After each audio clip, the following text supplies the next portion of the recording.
આજે અવકાશ પ્રેમીઓ માટે મહત્વનો દિવસ છે। આજે ઉલ્કાવર્ષા સહિત ખરતા તારાઓ આકાશમાં દિવ્યમાન થતા જોવા મળશે। રાતના 9:30 વાગ્યે અને મોડી રાત્રે આ ઘટનાઓ જોવા મળી શકે છે। ખગોળશાસ્ત્રીએ આ બાબતે વધુ માહિતી સાથે આર વડોદરાને જણાવ્યું હતું કે આ અવકાશી ઘટનાઓ મહત્વપૂર્ણ છે અને આમાં કોઈ ગ્રહણની જેમ આંખને કોઈ નુકસાન થાય તેવી વાત નથી। આજે ન જોઈ શક્યા તો કાલે પણ આ અવકાશી ઘટનાનું નિદર્શન તમે જોઈ શકશો। આ સમગ્ર બાબતે જાણવા વિડીયો સવિસ્તર જુઓ। આકાશમાં સમગ્ર વર્ષ દરમિયાન ઘણી બધી ઘટનાઓ ઘટતી હોય છે, જેમ કે યુતિ સર્જાય, 1, 2, 3 ગ્રહો ચંદ્રની આજુબાજુમાં આવી જાય તો જોડે જોડે આપણે ગ્રહણો સર્જાતા હોય, તો એવી જ રીતે એક ખરતા તારાની બહુ જ મસ્ત ઘટનાઓ ઘટતી હોય છે।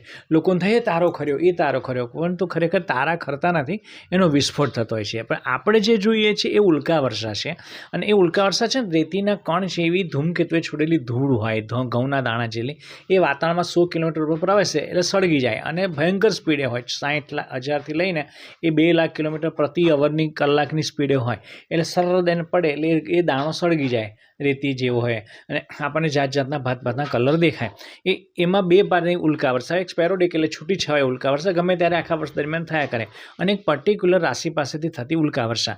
એમાંથી આજે ઉલ્કા વર્ષા જે મહત્વની છે, યયાતિ છે, મૃગશિર છે, સિંહની છે, મિથુનની છે, એમ આ વર્ષની 2025ની સૌથી અંતિમ ઉલ્કા વર્ષા મિથુનની થશે। એ અદ્ભુત હશે, અને 3200 પેન્થોન નામનો એક ઉપગ્રહ છે, લઘુગ્રહ કહી શકો, એને રોકી કોમેટ્સ બી કહી શકો, એની જે છોડેલી ધૂળ છે એના પટ્ટામાંથી પૃથ્વી પસાર થઈ રહી છે અત્યારે, એટલે એને કારણે એ વાતાવરણમાં એ ધૂળ ખેંચી લેશે, પૃથ્વીનું ગુરુત્વાકર્ષણ, એ 100 થી 150 કિલોમીટર પર લાંબો પટ્ટો જતો દેખાશે, અને એક મોટો અગનગોળ એમાંથી નીકળતો હોય એવું આપણને દેખાશે। અને એમાં જે કલર હશે, વાતાવરણની ઉપર જે વાયુઓ રહેલા છે એ પ્રમાણે એનો અલગ અલગ કલર જોવા મળશે।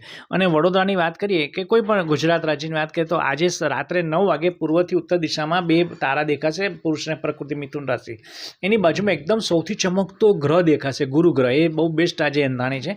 એ ગુરુ ગ્રહની થોડા ડાબા તરફ જશો એટલે મિથુન રાશિ છે ત્યાંથી તારાઓ ખરતા દેખાશે, અને 9 વાગ્યાથી શરૂ થશે, મધ્યરાત્રે 2 વાગે ઉપર આવશે માથા પર, અને 5 વાગે પશ્ચિમ દિશામાં થનશે।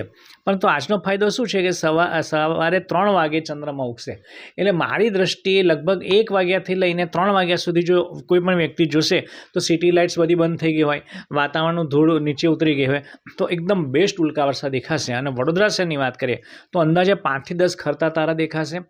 પાવાગઢ જેવાની વાત કરીએ તો લગભગ 150 થી 200 જેટલા દેખાશે। ગામડાઓની વાત કરીએ તો 50-60 જેટલા પ્રતિ કલાકની વાત કરું છું, એ દેખાશે। આજે સૌથી મહત્વની રાત છે, આજે ના જોઈ શકો, કાલે બી દેખાશે, પણ કાલે સંખ્યા ઓછી થશે, એમ પછી સંખ્યા ઓછી થતી। બહુ સરસ ક્વેશ્ચન છે, આમાં રાશિને કોઈ ફાયદો કે નુકસાન કશું નહીં થાય। આ ફક્ત ને ફક્ત સેલેસ્ટિયલ ઇવેન્ટ એટલે આકાશી ઘટના છે, જે વાતાવરણમાંથી ધૂમકેતુની ધૂળ ગઈ એ પૃથ્વીએ ખેંચી લીધી, એટલે એનો લીસોટો પડ્યો, એટલે આપણે જેમ કોઈ વાગે ને આપણને કે લીસોટો પડી જાય, એ રીતે પૃથ્વીના વાતાવરણમાં લીસોટો થઈ ગયો। પણ એનાથી ખબર પડે કે વાતાવરણમાં વાયુઓ કયા કયા રહેલા છે, એનાથી બાકી કોઈ રાશિ જાતકને કોઈ નુકસાન નથી, આંખને કોઈ નુકસાન નથી। એટલે નિરાપદ રૂપે, અને જો બહુ સરસ ક્વેશ્ચન છે, તમામ દર્શકોને આગ્રહ કરીશ કે કોઈ પણ જાતનો ડર રાખ્યા વગર એને જોજો, એમાં કોઈ સાધનની બી જરૂર નથી।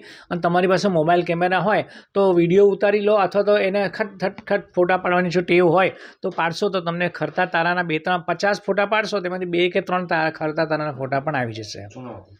હું દિવ્યદર્શન પુરોહિત, ગુરુ દિવ્યદર્શનલા વડોદરાથી।